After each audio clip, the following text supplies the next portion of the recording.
जय हिंद सभी defence pensioner बंधु। मुझे उम्मीद है आप सब स्पर्श से या अलग अलग बैंक से सीपीपीसी के थ्रू पेंशन अच्छा खासा मिल रहा होगा निर्बाध रूप से। आज हम ओआरओपी 3 का धमाका के बारे में बात करेंगे। सचमुच यह धमाका है। मैं ये श्रृंखला प्रारंभ किया हूँ। मेरा हमेशा प्रयास रहता है कि एक सर्विसमैन के अलग अलग तरह के तमाम समस्याएं हैं, इनका पहले आइडेंटिफाई किया जाए, उसका क्या समाधान है। समाधान मैं लेके आता हूँ अलग अलग वीडियो में। तत्काल मैंने ओआरओपी 3 का धमाका नाम से स्टार्ट किया हूँ सीरीज।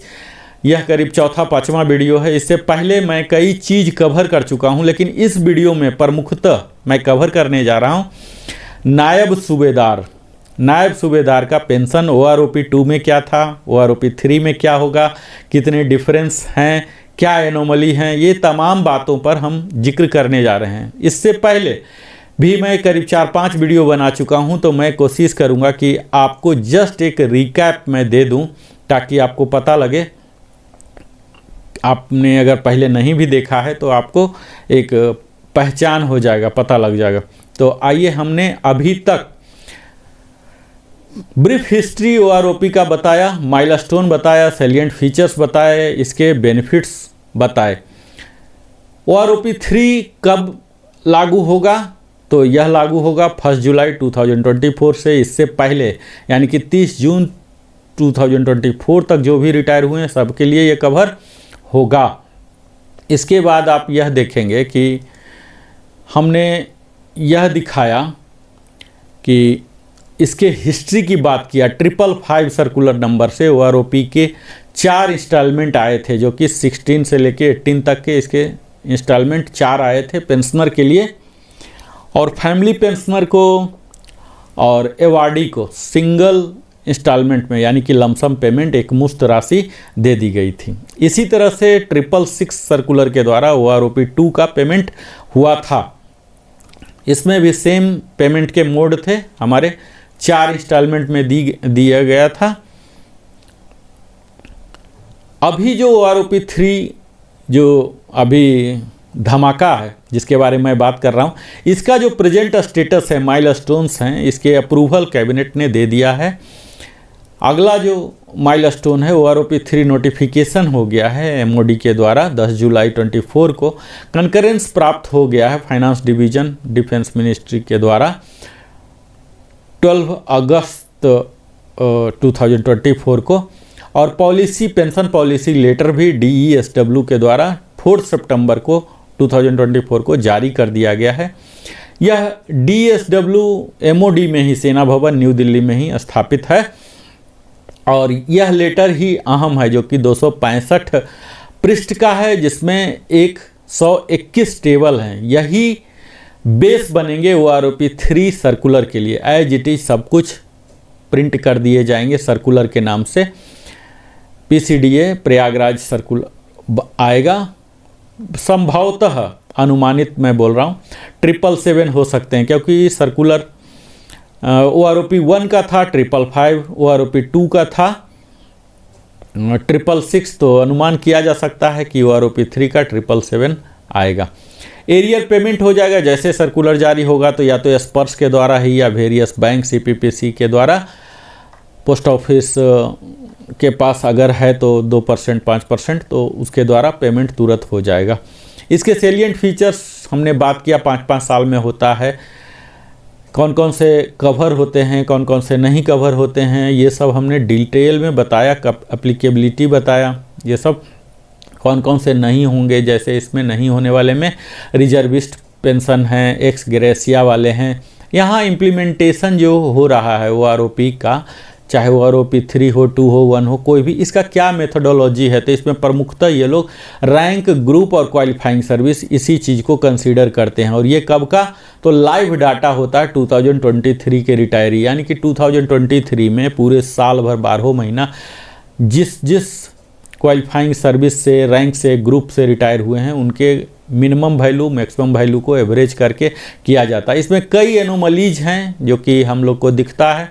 क्वालिफाइंग सर्विस में आप देखेंगे कि बहुत ज़्यादा क्वालिफाइंग सर्विस वाले को भी कम वाले में 3-3 साल के अंतर में भी सेम मिल रहा, कई बार कम भी हो रहे हैं। रैंक में भी हायर रैंक वाले को भी लोअर रैंक के बराबर मिल रहे हैं। इस तरह से कई को आप देखेंगे कि जीरो डिफरेंस हुआ, उनका रिवीजन हुआ ही नहीं। जबकि OROP 3 में क्या होना था, या कोई भी OROP कंसेप्ट जो है यह एक कल्याणकारी योजना है। यहाँ तो सबको बढ़ना ही चाहिए था, चाहे कोई भी लॉजिक लगाएं। जैसे सैलरी हर साल 3% बढ़ जाता है, तो सैलरी का आधा पेंशन होता है 50%, यानी कि 1.5%, और 5 साल के बाद आ रहा, तो 7.5% तो कम से कम सब में इजाफा होना ही चाहिए था। लेकिन कई जगह आप देख रहे हैं कि निगेटिव में भी हो रहा है, जीरो हो रहा है। तो कहीं न कहीं कोई न कोई एनोमली है, इसकी वजह से ये ऐसा हुआ है। इस पर और भी कार्य करना पड़ेगा सरकार के कंसर्न एजेंसी को। तत्काल जो एनोमली है इस पर तो काम करेंगे ही, आगे पॉइंट जाएगा ही धीरे धीरे, और सरकार को करना भी पड़ेगा। हम लोग उम्मीद कर सकते हैं कि हम लोग प्रयास करेंगे। एज इट इज़ अभी हम टेबल को यहाँ दिखा रहे हैं आपके समक्ष। यहाँ टेबल नंबर 7 का ही एक्सटेंशन है। टेबल नंबर 7 को हमने टोटल 14 टेबल में कन्वर्ट कर दिया। उस 14 में से पहला टेबल है सिपाही एंड इक्विवेलेंट का, जिसको कि हमने विस्तार में कवर किया है 6 महीने से लेके 28 साल तक का। यहाँ आप देख पा रहे होंगे, ये सब मैं चर्चा नहीं करूँगा क्योंकि ऑलरेडी मैं पिछले वीडियो में कर चुका हूँ सिपाही के लिए, ऑनरी नायक के लिए, और यहाँ नायक एंड इक्विवेलेंट के लिए सारे 28 साल तक, ऑनरी हवलदार के लिए, हवलदार एंड इक्विवेलेंट के लिए, ये सब मैं कवर कर लिया हूँ। इसके बाद हमने ऑनरी नायब सूबेदार एंड इक्विवेलेंट का भी कवर किया।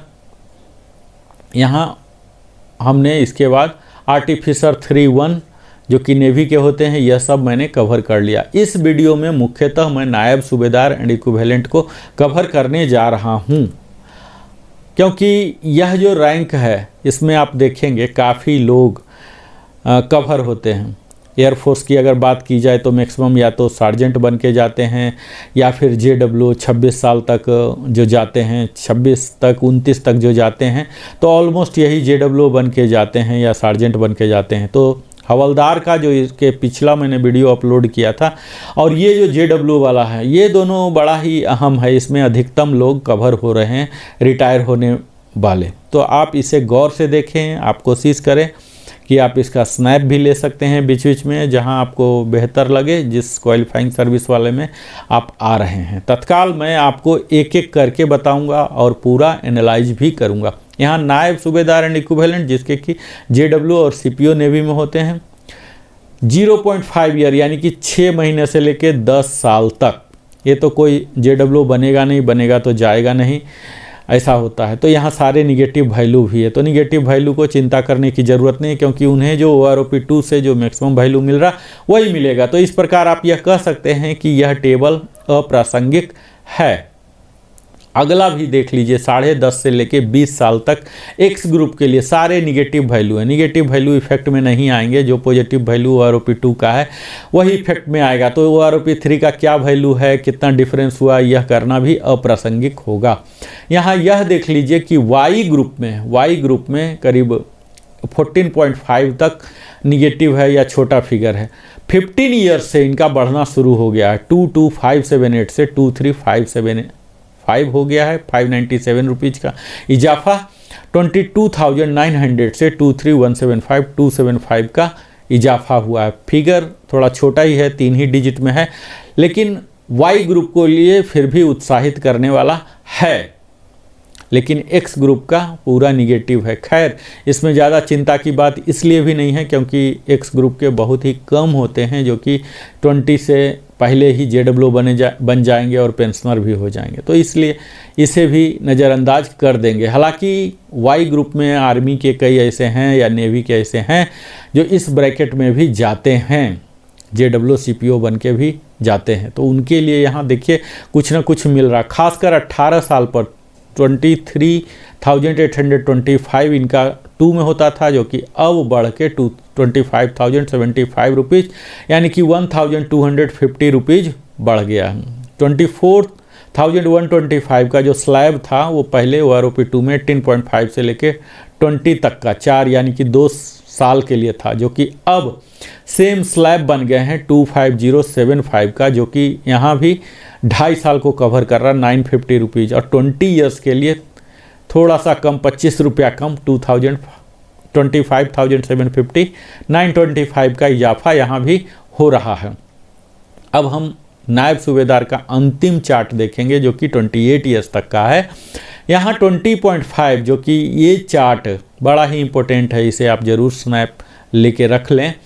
यही आप सबों के लिए ज़्यादा इम्पोर्टेंट है क्योंकि मैक्सिमम लोग 20 प्लस में ही रिटायर होंगे। तो 20.5 में जो रिटायर हुए हैं, तो पहले जो स्लैब था पूरे 4 साल का 20.5 से लेके 24 तक का 27875 का पूरे 4 साल का था।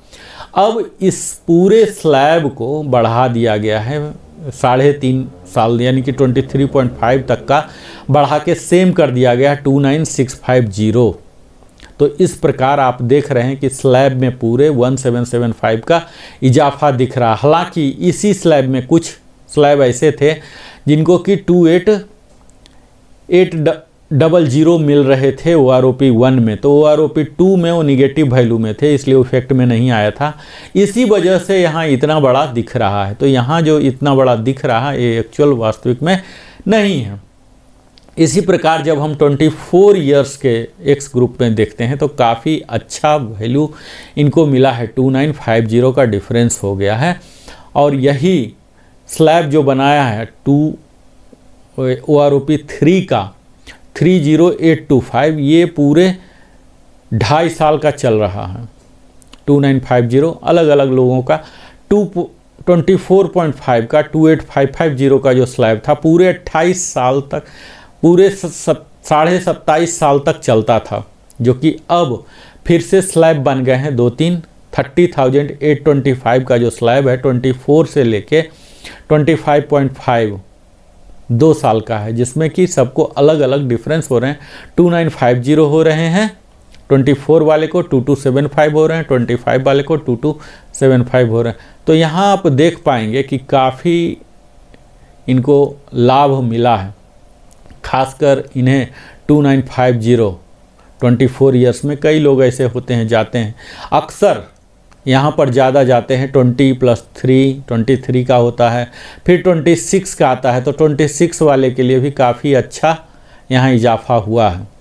26 वाले का पहले 28550 था जो कि अब 31675 यानी कि 3125 का इजाफा हुआ है। इसी प्रकार 26.5 वाले का भी 28550 ही था जो कि अब 3125 हुआ है। 27 वाले का भी 3125 और 27.5 वाले का भी। लेकिन 28 इयर्स वाले का थोड़ा बदकिस्मती है यहाँ, जिनको कि मात्र 2025 का ही डिफरेंस हुआ, क्योंकि ये पहले से इनका ज़्यादा था 29650 था, लेकिन अब इनके समकक्ष कर दिया गया। तो यह तो है एक्स ग्रुप का। इसी तरह से वाई ग्रुप का जो डिफरेंस हम देखेंगे तो वाई ग्रुप में भी अच्छा खासा है, लगभग आप एवरेज कह सकते हैं कि 2000 के आसपास मिल रहा है सबको, एक्सेप्ट 20.5 वाले को 24825 था जो कि स्लैब यही सेम 24825 20.5 से लेकर 26.5 पूरे 6 साल तक सेम था, जिसमें कि अब 2-3 स्लैब कर दिए गए हैं। इसका पहला स्लैब है 24825 वाला बढ़ाकर 25750 यानी कि 925 बढ़ाया गया। 21 ईयर के लिए 925 बढ़ाया गया, 21.5 के लिए 1300 कर दिया गया। और उसके बाद तो आप कह सकते हैं बड़ा खुशखबरी है, 22 ईयर्स के लिए 2000 कर दिया गया है, 22.5 के लिए 2000 है। और इसी तरह से 2000 का सिलसिला जारी है, क्योंकि यहाँ जो OROP 3 का वैल्यू है 26125 पूरे 3 साल के स्लॉट में चल रहा, यानी कि 21 साल से लेके 24 साल तक पूरे 2000 का इजाफा हुआ है वाई ग्रुप में। तो काफ़ी बेहतर है, खुशखबरी है इन सब के लिए जो पेंशनर है इस ब्रैकेट में। यहाँ भी आप देख लीजिए कि 2075 रुपीज़ बढ़ा है 24.5 वाले के लिए, क्योंकि अब इनका 26900 हो रहा। इसी तरह से यही स्लैब पूरे 2 साल के लिए चल रहा है, 2 साल के लिए, यानी कि यहाँ भी 2075 रुपीज़ का इजाफा हुआ है। 26.5 का 27,225 हुआ है, और यहाँ जो इजाफा 2400। तो काफ़ी इजाफा, जो रैंक जाते हैं ज़्यादा जाते हैं नायब सूबेदार ज़्यादा जाते हैं और इसी क्वालिफाइंग सर्विस में जाते हैं 23 में, 26 में, 29 में, तो काफ़ी यहाँ इजाफा दिख रहा है। यहाँ वाई ग्रुप में भी काफ़ी अच्छा है, एक्स ग्रुप में तो और भी अच्छा है। तो यह तो था अभी तक का एनालिसिस सूबेदार रैंक का। हम नायब सूबेदार का अगले वीडियो में हम नायब सूबेदार के बाद अगला रैंक जो सूबेदार आता है इसमें कवर करेंगे। तो तत्काल हमने नायब सूबेदार का 0.5 यानी कि 6 महीना से लेके 28 साल तक का पूरा कवर कर लिया। अगर आपने हमारे वीडियो को अभी तक हमारे चैनल को सब्सक्राइब नहीं किया है तो अवश्य ही सब्सक्राइब करें, क्योंकि तभी हमें ग्रोथ का, डेवलपमेंट का एक शुभ अवसर मिलेगा। आपके तरह ही आप वीडियो में कमेंट के जरिए आप पूछ सकते हैं, बता सकते हैं। अगर कुछ पूछना चाहते हैं, अगर आप चाहते हैं कि फ़ोन से बात करें तो आप फ़ोन अपना नंबर लिखें, मैं उस पर कॉल बैक करूंगा। मैं अपना यहाँ फ़ोन नंबर नहीं दे रहा हूँ, क्योंकि पेशेवर की तरह मैं दूं फिर कॉल आए फिर हमारे परेशानी होगा, तो मैं परेशानी में पड़ना नहीं चाहता हूँ। आप मैसेज दे दें, मैं यथाशीघ्र उसका जवाब देने का कोशिश करूँगा। बहुत बहुत धन्यवाद, आपने जीवन की बहुमूल्य समय दिया। मैं प्रेसाइज वीडियो बना रहा हूँ, ये पूरा सीरीज है। ये वीडियो डेडिकेटेड था नायब सूबेदार एंड इक्विवेलेंट के लिए, JW CPO के लिए। अगला वीडियो हम सूबेदार के लिए और इसी तरह से अलग अलग रैंक को फुल एनालिसिस के साथ बताएंगे। आपको क्या क्या एनोमलीज है ये सब भी बताएंगे। अगर खुशखबरी है, कोई अच्छाई है तो भी बताऊंगा, अगर कोई बुराई है तो भी बताऊंगा। मैं फिर से मिलता हूं आपके समक्ष। बहुत बहुत धन्यवाद, हृदय की गहराई से फिर मिलता हूं। धन्यवाद, जय हिंद।